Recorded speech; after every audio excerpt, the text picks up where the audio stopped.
Now with that, what I'm going to do is I'm going to stop there and I'm going to open it up and see if we can help you. I'll answer any questions that you may have. How's that? So we can have a little dialogue. And students are first and parents are second. So any students that want to ask a question, you're on. Anyone? Hurry up, I'll have to turn it to the parents. Your students usually ask tougher questions too. Anybody have a question? Yes. Do you like being governor?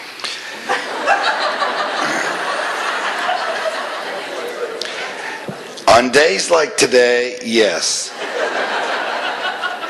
The only time I don't is when I have to speak to the newspapers.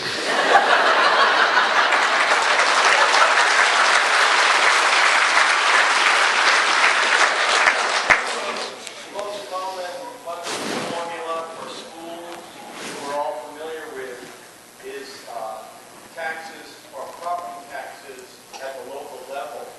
Is there some relief or option for homeschooling parents to get some kind of a credit against that portion of their local property tax? Okay. Very good question. And in the current budget that's been submitted, there isn't, because we're working on the EPS formula. But the answer is, it is part of our agenda, it is part of my priorities, and we are working with the new education commissioner to find ways to have tax dollars follow the student. Now, what I mean by that is, every student in Maine should have an equal opportunity. I would like the tax dollars that are paid by everyone, both at the community level and the state level, to follow the students. So that is one major change that we want to make, and that would include homeschools, delinquent kids, dropouts. See, not only is it important that a homeschooling family who want to homeschool have the necessary resources, but if someone drops out of high school, I want the money to follow the student, not the school district. Therefore, that will put a little bit more incentive on the school districts to get better at what they do to keep kids in school, and also compete to get you folks to send your kids to the public schools. Yes, sir. Yes, sir. I just wanted to say thank you for your selection of putting Mr. Bowen, our friend, as our education.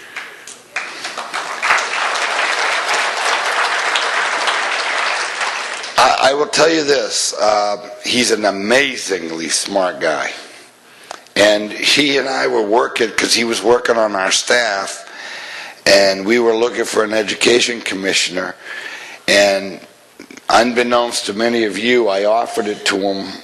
He was the first person we offered it to. He said, oh no, I'd rather work in policy.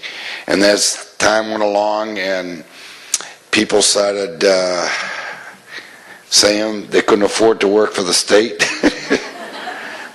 which in many cases is the case, and we need to address that as a state. Steve came up and said, you know, if you want me to do it, I'll do it. I asked him to do it again, and he said that he would do it, and I am very, very proud to say that he is going to be very good at his job. I'm proud that he took the job. I think he's the right selection, and I think he's going to really help us fix education in the state of Maine. Yes, ma'am. I'm Diane from Bath. In regards to the funding following the student, I've often heard from families, couples that don't have children. Where does that property tax go? Mm-hmm. There are two answers to that. Some families never have children, so they pay property taxes and they pay part of all the goods and services. They do not get a credit for not having children, and businesses don't get a bonus for not having, well, I won't go any further on that one. But the point is, the whole process, the whole formula of property and state involvement is to have property taxes support part of education, and then the taxes we collect to educate our kids. The one is the families that never had children, they don't get a credit, and in some ways that's unfair. But for those whose kids have grown and left, they have benefited.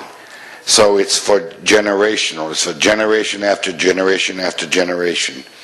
Because my kids have grown and gone to school, the young people in this room deserve the same opportunity that they had.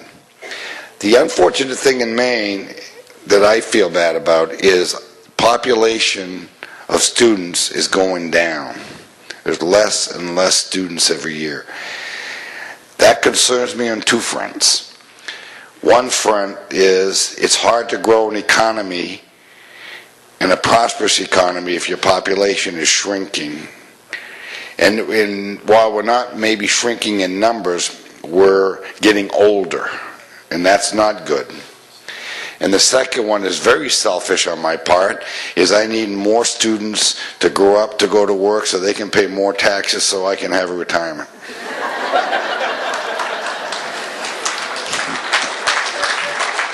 Anyone else? Yes, ma'am. Thank you for coming this evening and sharing with us. How many of you would like to address the topic of parental rights and hostile resolution? Okay, it's interesting because we were speaking about that on the way down this evening.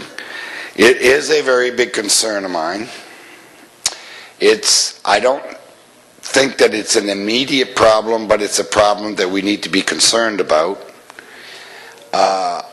And I'll be very frank, until this administration in Washington, I wasn't concerned about it. But I am getting more and more concerned about it. And I absolutely believe, without any question, that parents have the right to raise their family as they see fit.